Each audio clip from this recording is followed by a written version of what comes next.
Hello বন্ধুরা, আপনাদের সবাইকে স্বাগত জানাচ্ছি আমাদের আজকের নতুন ভিডিওতে। আজ আমরা খুবই গুরুত্বপূর্ণ একটি বিষয় নিয়ে আলোচনা করব, যা হল ট্যাবের টাকা কবে নাগাদ পাবে ২০২৪ সালে। সম্প্রতি এই বিষয়টি নিয়ে অনেকেই চিন্তিত, আর আমরা আপনাদের সমস্ত প্রশ্নের উত্তর দিতে প্রস্তুত। তাই ভিডিওটি পুরোটা দেখুন এবং সঠিক তথ্য জেনে নিন।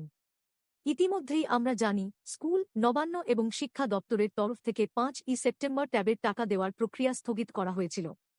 তবে বন্ধুরা, চিন্তার কোনো কারণ নেই। আমরা খুব শীঘ্রই জানতে পারছি কবে নাগাদ ছাত্রছাত্রীরা তাদের ট্যাবের টাকা পেতে পারে।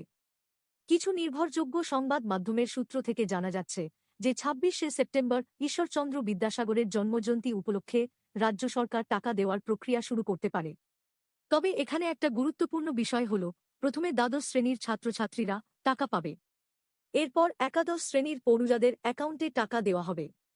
এখানে আরও একটি গুরুত্বপূর্ণ তথ্য হল, প্রায় ১৫-১৬ লক্ষ ছাত্রছাত্রীর অ্যাকাউন্টে ১০,০০০ টাকা করে ট্যাব বা স্মার্টফোন কেনার জন্য পাঠানো হবে।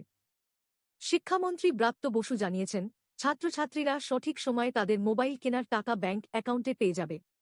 তবে টাকা পুজোর আগে আসবে নাকি পরে, সেটি নিয়ে এখনও পর্যন্ত অফিসিয়াল কোনো নোটিশ জারি হয়নি। কিন্তু চিন্তার কিছু নেই, কারণ একবার টাকা দেওয়া শুরু হলে ১ সপ্তাহের মধ্যে সবার অ্যাকাউন্টে টাকা ঢুকে যাবে।